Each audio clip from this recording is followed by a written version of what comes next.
Cette vidéo est sponsorisée par Optique Unterlinden. Bonjour tout le monde, bienvenue dans cette nouvelle vidéo d'AstroTuto. De quoi va-t-on parler aujourd'hui, Jean-Luc? Bonjour à tous, on va parler de paire de jumelles. C'est un outil qui est un peu sous-exploité en astronomie. Et alors la première chose à savoir, c'est quand on choisit une paire de jumelles, c'est de comprendre ce que nous indiquent les fabricants. Ils donnent principalement deux chiffres. Donc là on a 8 par 32. Ça veut dire que c'est une paire de jumelles qui grossit 8 fois et 32 mm, c'est le diamètre des objectifs. Quels sont les critères, à part du coup ces objectifs-là, pour choisir une bonne paire de jumelles pour observer le ciel? Alors pour observer le ciel, on a une spécificité, c'est qu'on veut qu'il y ait un maximum de lumière qui rentre dans notre pupille. D'accord. Et notre pupille, la nuit, elle se dilate, elle monte à un diamètre de 5, 6, 7 mm, ça dépend des personnes, ça dépend de l'âge aussi. Du coup, ce qu'on va chercher à avoir, c'est un faisceau qui sort de la paire de jumelles qui a à peu près la taille de notre pupille. C'est ce qui permettra d'avoir le maximum de luminosité. C'est ce qu'on appelle la pupille de sortie. Pour la calculer, c'est hyper simple. On prend le diamètre de l'objectif qu'on divise par le grossissement. Donc là, on a des 8,32, ça fait une pupille de sortie de 4. Bravo! Donc là, 4 mm, c'est déjà relativement grand. Après, dans l'absolu, souvent, on cherche à avoir des paires de jumelles avec une pupille de sortie un peu plus grande. C'est le cas sur ces paires de jumelles-là. On va dire ça, c'est un peu l'archétype de la paire de jumelles pour l'astronomie. C'est-à-dire qu'on a des objectifs de grand diamètre. Et en fait, on se rend compte que dans la pratique, un diamètre de 50 à 56 mm, c'est un bon compromis. Du coup, j'ai fait un test dans Ciel et Espace, donc on va donner le lien en description, où il y a l'essentiel des paires de jumelles de 56 mm du marché qui sont testées. Et donc ces paires de jumelles de 56 mm, souvent elles ont un grossissement de 8 fois. Le meilleur compromis, c'est quand même plutôt d'aller chercher des pupilles de sortie qui font 5 à 6 mm. Si on regarde un amas d'étoiles, en fait, il sera plus facilement visible dans une paire de 10-50 que dans une paire de 7,50. C'est pas complètement intuitif. Et ça marche pas sur tout. Sur une nébuleuse, en gros, si on va grossir, dans certains cas, peut-être qu'on va perdre. Donc voilà, il y a des compromis à trouver, mais en tout cas, voilà, le bon compromis sur une paire de jumelles d'astronomie, c'est la 10,50 du coup, ou éventuellement la 10,56. On trouve aussi du 10,54.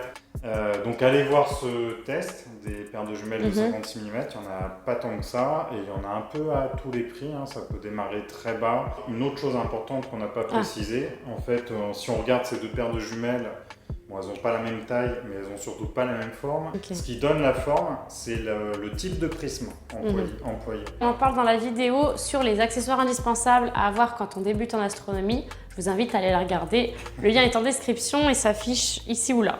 Et là-dedans, on a des prismes de Porot qui sont des prismes assez simples. Ils ont une qualité, c'est qu'ils transmettent quasiment toute la lumière et ils n'induisent pas trop de défauts optiques.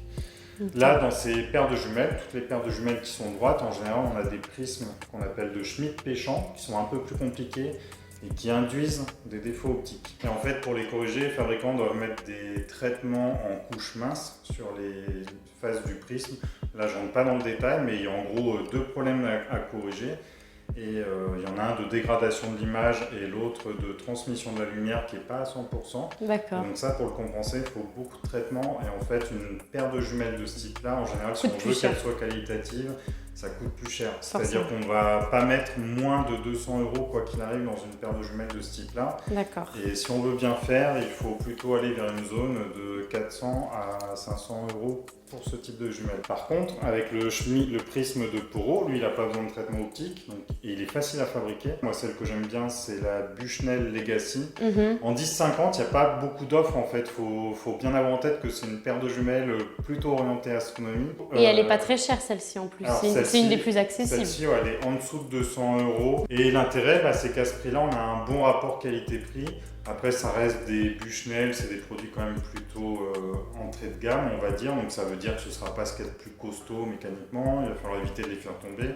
Mais ça marche très bien sans se ruiner. Et après, en 10,50, ce que je conseille en milieu de gamme, il y a pas mal d'offres, mais il y a les Meostar.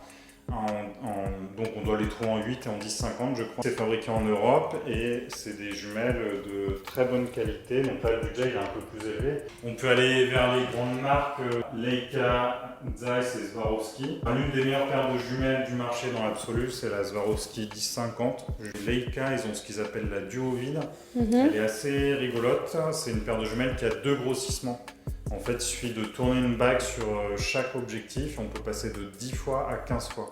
D'accord. Et l'air de rien, en astronomie, justement sur des amas d'étoiles, sur tout un tas d'objets, forcer le grossissement, c'est intéressant. Par contre, si on fait ça, on va envisager aussi de prendre un adaptateur pour mettre sur un pied de photo. Après, ce qu'on peut évoquer, on a fait un test dont on va mettre le lien en description aussi sur des jumelles de plus gros diamètre, donc quand même plutôt destinées à aller sur un pied photo. À travers ce test, moi, il y en a surtout une qui ressort, c'est chez Omegon. Pourtant, Omegon, c'est une marque plutôt grand public, mais en fait, ils sont en train de monter en gamme progressivement.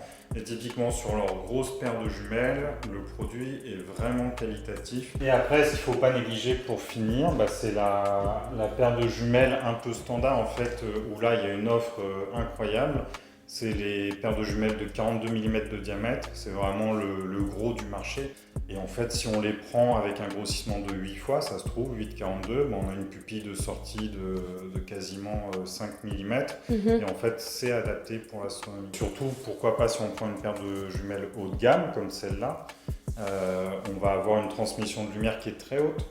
Et du coup, la nuit, ça va très bien fonctionner. Donc, selon toi, pour résumer, la meilleure paire de jumelles pour les budgets plus petits, c'est plutôt se tourner vers un prisme de Poro, comme celui-ci.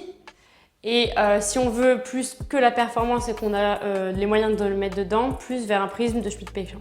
Voilà. On vous affiche ici plein de suggestions de modèles de paires de jumelles. Maintenant, quand vous a donné tous ces conseils, on va aller vous montrer nous-mêmes en allant observer. Alors rendez-vous sous le ciel étoilé. Alors maintenant, on va voir ce qu'on peut observer la nuit avec des jumelles. J'ai ici des 10-42 et on va observer des éléments du ciel qui sont intéressants à observer avec des jumelles. Tu as un premier objet à observer, Jean-Luc? Ouais, là en fait on a de la chance, il y a des objets qui sont assez grands dans le ciel, il y a notamment l'amas ouvert des Pléiades. En fait les Pléiades c'est vraiment grand, là c'est au-dessus de Vénus. Là à l'œil nu, moi je vois 6, peut-être 7 étoiles. Ouais. Sauf qu'en fait il y en a des centaines et du coup ça si tu regardes aux jumelles, instantanément tu vas en voir au moins des dizaines, voire un peu plus. Ah oui, on en voit largement plus. Après l'autre truc un peu classique, facile là, c'est là on a Orion et dans Orion évidemment on a la nébuleuse d'Orion, elle est ici. À l'œil nu on dirait un peu comme une étoile alors qu'en réalité c'est vraiment une nébuleuse. Ça c'est quand même plus intéressant à regarder au télescope dans l'absolu, mais déjà aux jumelles c'est plutôt joli. À côté des Pléiades, on a un autre amas ouvert qui est encore plus grand et ça pour le coup c'est vraiment trop grand pour être regardé au télescope.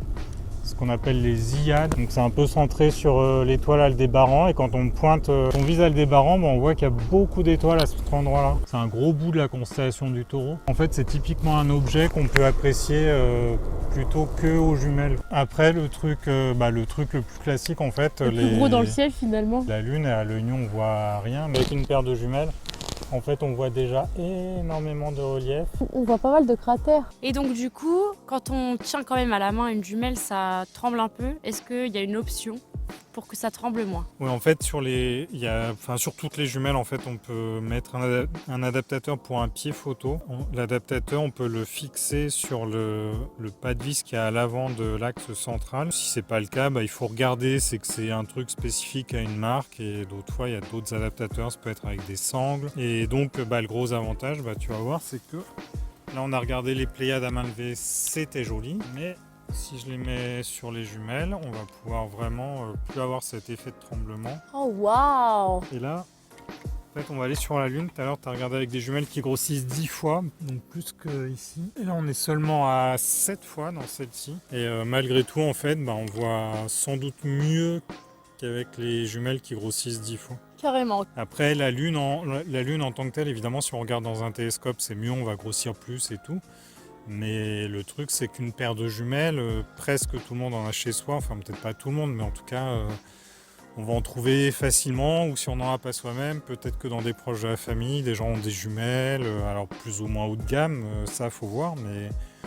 Mais ce qui est intéressant, c'est que même avec une petite paire de jumelles, sur la Lune, on va bien voir les cratères, etc. Et puis c'est aussi un accessoire qui peut servir pour les enfants. On leur met sur un trépied, ils peuvent regarder la Lune par exemple. Oui, exactement. Ouais, ça, c'est vraiment intéressant parce que pour les enfants, déjà de jour, enfin pour vraiment les petits, de jour, c'est pas évident de viser. Et si on leur demande la nuit d'aller viser les Pléiades, par exemple, ça va être encore plus compliqué. Donc là, au moins, si on veut être sûr de s'assurer de ce qu'ils voient, le trépied, ça peut être un bon moyen. Et donc du coup, pour résumer, on peut vous donner quelques exemples de choses à regarder avec des jumelles la nuit. Donc évidemment la Lune, mais aussi les Pléiades, les Hyades, et puis en fait n'importe quelle constellation que vous avez envie de regarder de plus près, ou amas d'étoiles, par exemple la nébuleuse d'Orion. Voilà, il y en a plein, donc vous êtes vraiment libre d'observer ce que vous voulez, et c'est vrai que c'est une alternative déjà un petit peu moins chère et puis complémentaire au télescope. Dans les objets notables, le plus impressionnant je trouve dans une paire de jumelles, c'est la galaxie d'Andromède. Elle fait 3 à 4 degrés, donc c'est 6 à 8 fois la largeur de la Lune, c'est immense dans le ciel, et ça en fait avec un télescope quasiment c'est trop grand pour l'apprécier. Par contre si on a des jumelles 10-50 ou même un peu plus grandes en diamètre, dans des 60-70 mm, on va avoir ce champ qui va couvrir 5-6 degrés en gros, et donc là on pourra bien apprécier la galaxie Andromède, et c'est vraiment le seul instrument d'observation qui permet de bien apprécier un objet comme celui-là. Il y a une galaxie qui est plus proche de nous, c'est notre oui, c'est ce que j'allais galaxie, dire. la Voie lactée. La Voie lactée, quand même, on peut bien la regarder, quoi. Faut pas hésiter l'été, si on a des jumelles qui font au moins 40 à 50 mm de diamètre, de s'allonger dans l'herbe tout simplement et de se balader le long de la Voie lactée. Si on est sous un ciel loin de la pollution lumineuse, si on se donne la peine de regarder attentivement, on va découvrir des nébuleuses, des amas d'étoiles. Il y en a tout le long de la Voie lactée en fait, qui sont vraiment accessibles avec une paire de jumelles. Et plus meilleur le ciel sera, et plus on verra toutes ces nébuleuses et amas d'étoiles. Donc n'hésitez pas à nous partager aussi ce que vous aimez observer à la jumelle, pour ceux qui en sont des amateurs. Et on espère que cette vidéo vous aura plu. N'hésitez pas à liker, à vous abonner et surtout à partager nos vidéos car c'est le meilleur soutien que vous pouvez nous apporter si ça vous plaît. Si vous avez des suggestions aussi ou des demandes particulières de vidéos qu'on peut faire, je viens de voir une étoile filante, n'hésitez pas à nous les mettre aussi en commentaire, et on vous retrouve dans une prochaine vidéo Astro Tuto. Et on vous dit à la prochaine!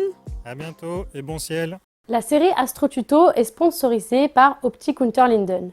Optik Unterlinden, c'est une boutique adressée aux astronomes amateurs.